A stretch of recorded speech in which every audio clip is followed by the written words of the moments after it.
Sense and Sensibility. Chapter 22. Marianne, who had never much toleration for anything like impertinence, vulgarity, inferiority of parts, or even difference of taste from herself, was at this time particularly ill-disposed, from the state of her spirits, to be pleased with the Miss Steeles, or to encourage their advances, and to the invariable coldness of her behaviour towards them, which checked every endeavour at intimacy on their side. Eleanor principally attributed that preference of herself which soon became evident in the manners of both, but especially of Lucy, who missed no opportunity of engaging her in conversation, or of striving to improve their acquaintance by an easy and frank communication of her sentiments. Lucy was naturally clever. Her remarks were often just and amusing, and as a companion for half an hour, Eleanor frequently found her agreeable. But her powers had received no aid from education. She was ignorant and illiterate, and her deficiency of all mental improvement, her want of information in the most common particulars, could not be concealed from Miss Dashwood, in spite of her constant endeavour to appear to advantage. Eleanor saw and pitied her for the neglect of abilities which education might have rendered so respectable, but she saw, with less tenderness of feeling, the thorough want of delicacy, of rectitude and integrity of mind, which her attentions, her assiduities, her flatteries at the park betrayed, and she could have no lasting satisfaction in the company of a person who joined in sincerity with ignorance, whose want of instruction prevented their meeting in conversation on terms of equality, and whose conduct towards others made every show of attention and deference towards herself perfectly valueless. "You will think my question an odd one, I dare say," said Lucy to her one day, as they were walking together from the park to the cottage.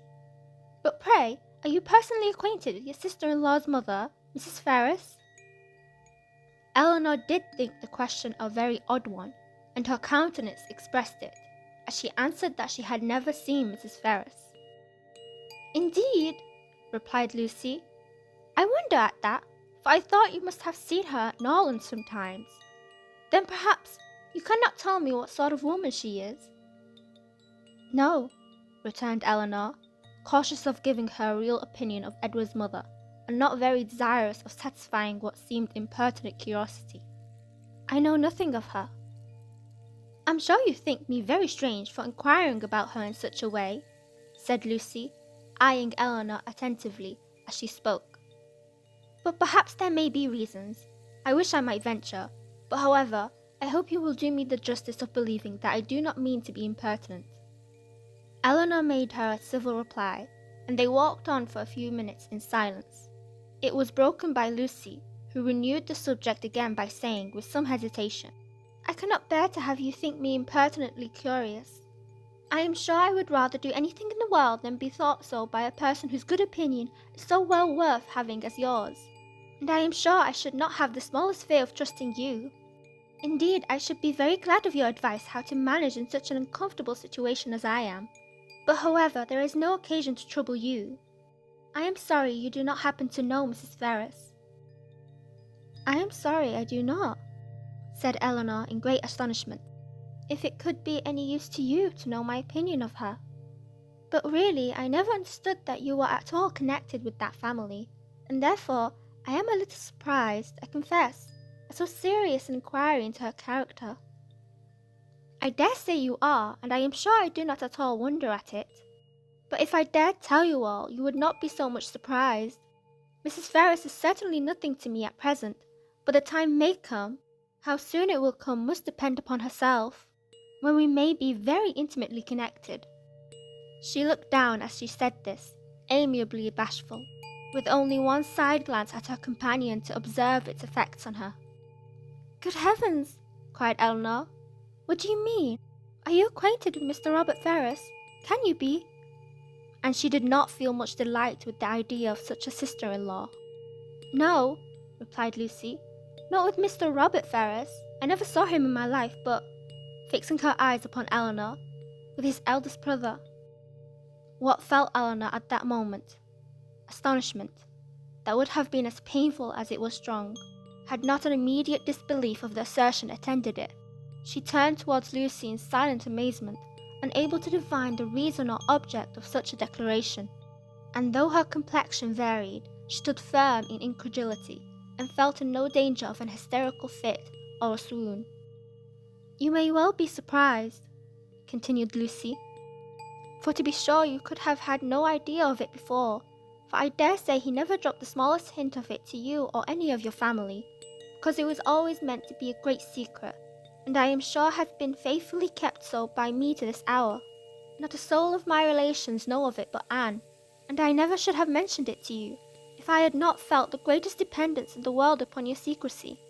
And I really thought my behaviour in asking so many questions about Mrs. Ferrars must seem so odd that it ought to be explained. And I do not think Mr. Ferrars can be displeased when he knows I have trusted you, because I know he has the highest opinion in the world of all your family, and looks upon yourself and the other Miss Dashwoods quite as his own sisters." She paused. Eleanor for a few moments remained silent. Her astonishment at what she heard was at first too great for words, but at length forcing herself to speak, and to speak cautiously, she said, with a calmness of manner, which tolerably well concealed her surprise and solicitude, "May I ask if your engagement is of long standing?" "We have been engaged these 4 years." "4 years?" "Yes." Eleanor, though greatly shocked, still felt unable to believe it. "I did not know," said she, "that you were even acquainted till the other day." "Our acquaintance, however, is of many years' date. He was under my uncle's care, you know, a considerable while." "Your uncle?" "Yes, Mr. Pratt. Did you never hear him talk of Mr. Pratt?" "I think I have," replied Eleanor, with an exertion of spirits which increased with her increase of emotion. "He was 4 years with my uncle, who lives at Longstaple, near Plymouth. It was there our acquaintance began, for my sister and me was often staying with my uncle, and it was there our engagement was formed, though not till a year after he had quitted as a pupil. But he was almost always with us afterwards. I was very unwilling to enter into it, as you may imagine, without the knowledge and approbation of his mother, but I was too young, and loved him too well to be so prudent as I ought to have been. Though you do not know him as well as me, Miss Dashwood, you must have seen enough of him to be sensible he is very capable of making a woman sincerely attached to him." "Certainly," answered Eleanor, without knowing what she said, but after a moment's reflection, she added, with revived security of Edward's honour and love, and her companion's falsehood, "Engaged to Mr. Edward Ferrars? I confess myself so totally surprised at what you tell me that really, I beg your pardon, but surely there must be some mistake of person or name. We cannot mean the same Mr. Ferrars." "We can mean no other," cried Lucy, smiling. "Mr. Edward Ferrars, the eldest son of Mrs. Ferrars, of Park Street, and brother of your sister-in-law, Mrs. John Dashwood, is the person I mean. You must allow that I am not likely to be deceived as to the name of the man on whom all my happiness depends." "It is strange," replied Eleanor, in a most painful perplexity, "that I should never have heard him even mention your name." "No, considering our situation, it was not strange. Our first care has been to keep the matter secret. You knew nothing of me or my family, and therefore there could be no occasion for ever mentioning my name to you, and as he was always particularly afraid of his sister suspecting anything, that was reason enough for his not mentioning it." She was silent. Eleanor's security sunk, but her self-command did not sink with it. "4 years you have been engaged?" said she with a firm voice. "Yes, and heaven knows how much longer we may have to wait. Poor Edward, it puts him quite out of heart." Then taking a small miniature from her pocket, she added, "To prevent the possibility of mistake, be so good as to look at this face. It does not do him justice, to be sure, but yet I think you cannot be deceived as to the person it was drew for. I have had it above these 3 years." She put it into her hands as she spoke, and when Eleanor saw the painting, without other doubts her fear of a too hasty decision, or her wish of detecting falsehood might suffer to linger in her mind, she could have none of its being Edward's face. She returned it almost instantly, acknowledging the likeness. "I have never been able," continued Lucy, "to give him my picture in return, which I am very much vexed at, for he has been always so anxious to get it. but I am determined to set for it the very first opportunity." "You are quite in the right," replied Eleanor calmly. They then proceeded a few paces in silence. Lucy spoke first. "I am sure," said she, "I have no doubt in the world of your faithfully keeping this secret, because you must know of what importance it is to us, not to have it reach his mother, for she would never approve of it, I dare say. I shall have no fortune, and I fancy she is an exceeding proud woman." "I certainly did not seek your confidence," said Eleanor, "but you do me no more than justice in imagining that I may be depended on. Your secret is safe with me, but pardon me if I express some surprise at so unnecessary a communication. You must at least have felt that my being acquainted with it could not add to its safety." As she said this, she looked earnestly at Lucy, hoping to discover something in her countenance, perhaps the falsehood of the greatest part of what she had been saying, but Lucy's countenance suffered no change. "I was afraid you would think I was taking a great liberty with you," said she, "in telling you all this. I have not known you long, to be sure, personally at least, but I have known you and all your family by description a great while, and as soon as I saw you, I felt almost as if you was an old acquaintance. Besides, in the present case, I really thought some explanation was due to you after my making such particular inquiries about Edward's mother, and I am so unfortunate that I have not a creature whose advice I can ask. Anne is the only person that knows of it, and she has no judgment at all. Indeed, she does me a great deal more harm than good, for I am in constant fear of her betraying me. She does not know how to hold her tongue, as you must perceive, and I am sure I was in the greatest fright in the world the other day when Edward's name was mentioned by Sir John, lest she should out with it all. You can't think how much I go through in my mind from it altogether. I only wonder that I am alive after what I have suffered for Edward's sake these last 4 years. Everything is such suspense and uncertainty, and seeing him so seldom, we can hardly meet above twice a year. I am sure I wonder my heart is not quite broke." Here she took out her handkerchief, but Eleanor did not feel very compassionate. "Sometimes," continued Lucy, after wiping her eyes, "I think whether it would not be better for us both to break off the matter entirely." As she said this, she looked directly at her companion. "But then at other times, I have not resolution enough for it. I cannot bear the thought of making him so miserable, as I know the very mention of such a thing would do, and on my own account too, so dear as he is to me. I don't think I could be equal to it. What would you advise me to do in such a case, Miss Dashwood?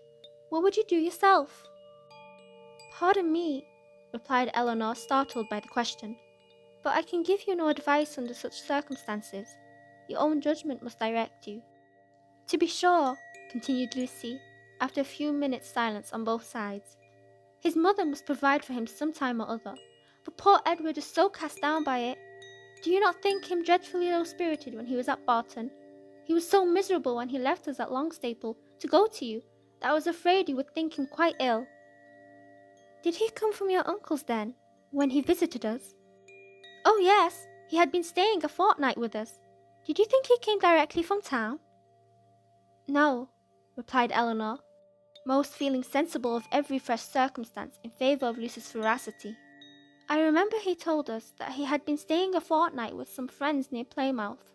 She remembered too her own surprise at the time, at his mentioning nothing further of those friends, at his total silence with respect even to their names. "Did not you think him sadly out of spirits?" repeated Lucy. "We did, indeed, particularly so when he first arrived. I begged him to exert himself for fear you should suspect what was the matter, but it made him so melancholy, not being able to stay more than a fortnight with us, and seeing me so much affected. Poor fellow! I am afraid it is just the same with him now, for he writes in wretched spirits. I heard from him just before I left Exeter," taking a letter from her pocket, and carelessly showing the direction to Eleanor. "You know his hand, I dare say, a charming one it is, but that is not written so well as usual. He was tired, I dare say, for he had just filled the sheet to me as full as possible." Eleanor saw that it was his hand, and she could doubt no longer. The picture, she allowed herself to believe, might have been accidentally obtained. It might not have been Edward's gift, but a correspondence between them by letter could subsist only under a positive engagement, could be authorized by nothing else, For a few moments, she was almost overcome. Her heart sank within her, and she could hardly stand, but exertion was indispensably necessary, and she struggled so resolutely against the oppression of her feelings that her success was speedy, and for the time complete. "Writing to each other," said Lucy, returning the letter into her pocket, "is the only comfort we have in such long separations. I have one other comfort in his picture, but poor Edward has not even that. If he had but my picture, he says he should be easy.